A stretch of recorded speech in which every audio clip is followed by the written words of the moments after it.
എല്ലാവർക്കും നമസ്കാരം. ഞാൻ സക്കീർ ഹുസൈനാണ്. ഇന്ന് ജൂൺ 18 ബുധനാഴ്ച. മാർക്കറ്റിനെ സംബന്ധിച്ചിടത്തോളം പറയുകയാണെങ്കിൽ ഇന്നും ഇന്നലെയുമൊക്കെയായി ഒരു കൺസോൾട്ടേഷൻ മൂഡ് തന്നെയാണ്. പക്ഷേ ഇന്ന് ചെറിയൊരു മാറ്റമുണ്ട്. ഇന്ന് അപ്പ് സൈഡിൽ നിന്ന് ഡൗൺ സൈഡിലേക്ക് അല്പാൽപമായി വന്ന് പിന്നീട് ഒരു കൺസോൾട്ടേഷനിലൂടെ മുന്നോട്ട് പോവുകയായിരുന്നു. യുദ്ധം 5-ാം ദിവസവും തുടർന്നുകൊണ്ടിരിക്കുകയാണ്.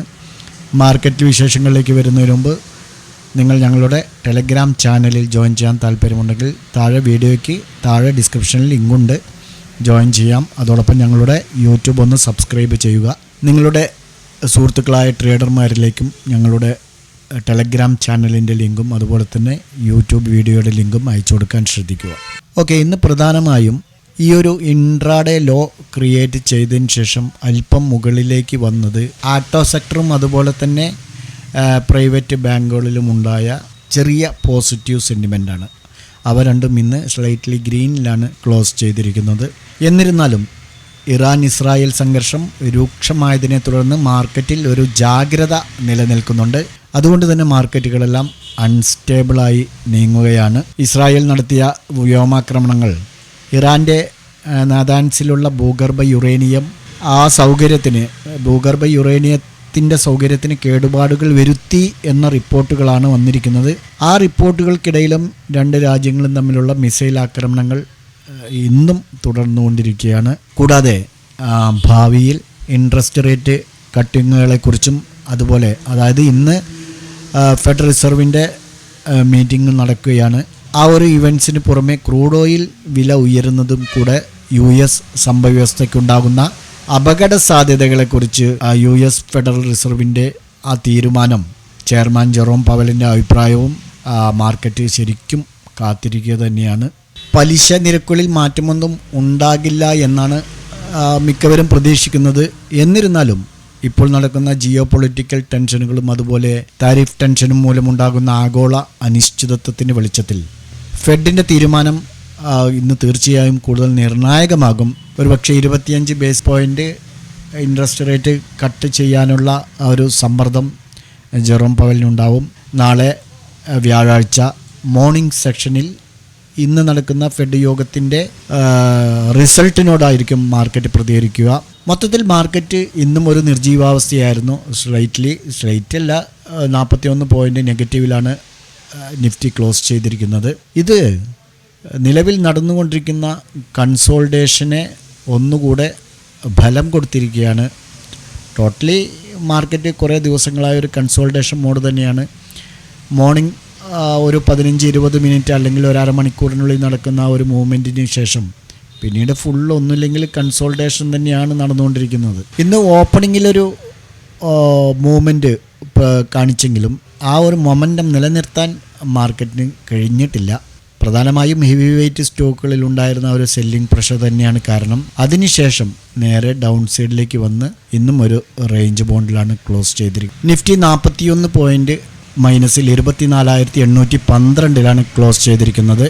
സെൻസെക്സിനെ സംബന്ധിച്ചിടത്തോളം ഇന്നത്തെ ഇൻട്രാഡേ ലെവൽ എന്ന് പറയുന്നത് 81,237 അതിനുശേഷം 138 പോയിൻ്റ് നെഗറ്റീവിൽ 81,444 ക്ലോസ് ചെയ്തിട്ടുണ്ട്.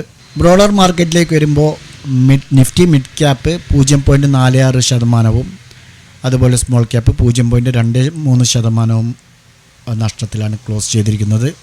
സെക്ടറൽ ബേസ് നോക്കുകയാണെങ്കിൽ Nifty IT, metal, oil and gas, reality, energy, PSU bank, അതുപോലെ മീഡിയ, FMCG എന്നിവ നെഗറ്റീവിലാണ് ക്ലോസ് ചെയ്തിരിക്കുന്നത്. നിഫ്റ്റി കൺസ്യൂമർ ഡ്യൂറബിൾസും ആട്ടോ, ബാങ്ക് എന്നിവ മാത്രമാണ് ഇന്ന് ഗ്രീനിൽ ക്ലോസ് ചെയ്തിരിക്കുന്നത്. സെൻസെക്സിൽ ലിസ്റ്റ് ചെയ്ത സ്റ്റോക്കുകളിൽ TCS, അതുപോലെ Adani ports, Hindustan Unilever, Nestle India, Bajaj Finserv, NTPC എന്നിവ അടക്കം 30 സ്റ്റോക്കുകളിൽ 20 എണ്ണവും 1.6% വരെയാണ് താഴ്ന്നിരിക്കുന്നത്. എന്നാൽ ഇൻഡസിൻഡ് ബാങ്ക് ഇന്ന് ഏറ്റവും കൂടുതൽ നേട്ടമുണ്ടാക്കി 5.06% പോസിറ്റീവ്. അതുപോലെ തന്നെ Titan, Mahindra and Mahindra, Maruti Suzuki, Asian Paints, Bharti Airtel എന്നിവയാണ് ഇന്ന് ഏറ്റവും കൂടുതൽ നേട്ടമുണ്ടാക്കിയവയിൽ ഉൾപ്പെടുന്നത്. ഇന്ത്യ വിക്സ് ഇന്ന് 0.89% ഇടിഞ്ഞ് 14.27 ക്ലോസ് ചെയ്തിരിക്കുന്നു. നമ്മുടെ ഇന്ന് വാച്ച് ചെയ്യാനുള്ള സപ്പോർട്ട് ആൻഡ് റെസിസ്റ്റൻസ് ലെവലിലേക്ക് വരികയാണെങ്കിൽ സെൻസെക്സിനെ സംബന്ധിച്ചിടത്തോളം നോക്കൂ, നമ്മുടെ ആക്റ്റീവ് ആയിട്ടില്ല.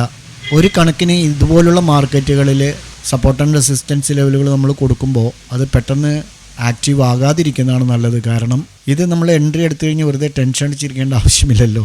അപ്പോൾ സെൻസെക്സിൽ ഇന്ന് നമുക്ക് എൻട്രി ലഭിച്ചിട്ടില്ല. പ്രത്യേകിച്ച് ബാങ്ക് നിഫ്റ്റിയും ഒന്നും നോക്കേണ്ട ആവശ്യമില്ല എന്നാണ് തോന്നുന്നത്. നോക്കൂ, ബാങ്ക് നിഫ്റ്റിയും സപ്പോർട്ട് ആൻഡ് റെസിസ്റ്റൻസ് ലെവലിനകത്ത് തന്നെയാണ് ഇന്ന് ട്രേഡ് ആയിരിക്കുന്നത്. കഴിഞ്ഞ കുറേ 1.5 മാസമായിട്ട് ഈ ഒരു അവസ്ഥയിലൂടെ തന്നെയാണ് നമ്മുടെ മാർക്കറ്റ് കടന്നുപോയിക്കൊണ്ടിരിക്കുന്നത്. നിഫ്റ്റി ആണെങ്കിലും സപ്പോർട്ട് ആൻഡ് റെസിസ്റ്റൻസ് ലെവലുകൾക്ക് നടുവിൽ തന്നെയാണ്. ഇനി നമുക്ക് നാളെ വാച്ച് ചെയ്യാൻ വേണ്ടി ഇതിൽ യാതൊരു മാറ്റവും വരുത്തേണ്ടി വരുന്നില്ല എന്നാണ്. നോക്കൂ, റെസിസ്റ്റൻസ് ലെവൽ അല്പം താഴേക്ക് വെച്ചാലും വേണ്ട, അത് റിസ്ക് ആവും. 24,980 തന്നെയാണ്. അതുപോലെ സപ്പോർട്ട് 24,725 തന്നെ വാച്ച് ചെയ്യാവുന്നതാണ്. ബാങ്ക് നിഫ്റ്റിയിലേക്ക് വരുമ്പോൾ നമുക്ക് സപ്പോർട്ട് അല്പം മുകളിലേക്ക് കയറ്റി വയ്ക്കാം. ഈ ഒരു സോണിൽ നിന്ന് നമുക്ക് സപ്പോർട്ട് എടുത്ത് വരാവുന്നതാണ്. 55,530 സപ്പോർട്ട്. റെസിസ്റ്റൻസ് ഇത് തന്നെയാണ് 56,000. ഓക്കെ, അപ്പോൾ ബാങ്ക് നിഫ്റ്റിയിൽ നമുക്ക് ഇങ്ങനെ വാച്ച് ചെയ്യാവുന്നതാണ്. സെൻസെക്സിലേക്ക് വരുമ്പോൾ നമുക്ക് റെസിസ്റ്റൻസ് ലെവൽ 81,880 തന്നെയാണ്. അതിൽ യാതൊരു മാറ്റവും വരുത്തേണ്ടതില്ല. സപ്പോർട്ട് ലെവൽ നമുക്ക് അല്പം മുകളിലേക്ക് കൊണ്ടുവന്ന് ഈ ഒരു റേഞ്ചിൽ വാച്ച് ചെയ്യാവുന്നതാണ്, 81,140. അപ്പോൾ ഈ 3 ഇൻഡെക്സുകളും നിങ്ങളുടെ ട്രേഡിംഗ് പ്ലാറ്റ്ഫോമിൽ ആഡ് ചെയ്യുക. നാളെ ഈ സപ്പോർട്ട് ആൻഡ് റെസിസ്റ്റൻസ് ലെവലുകൾ ബ്രേക്ക് ചെയ്യുകയാണെങ്കിൽ നിങ്ങൾക്ക് എൻട്രി എടുത്ത് പോകാം സ്വന്തം താല്പര്യപ്രകാരം. ഞങ്ങളുടെ വീഡിയോ എഡ്യൂക്കേഷൻ പർപ്പസിന് വേണ്ടി മാത്രമാണ്. നാളെ നല്ലൊരു പ്രോഫിറ്റബിൾ ഡേ ആവട്ടെ എന്ന് ആശംസിച്ചുകൊണ്ട് നിർത്തുകയാണ്. ബൈ.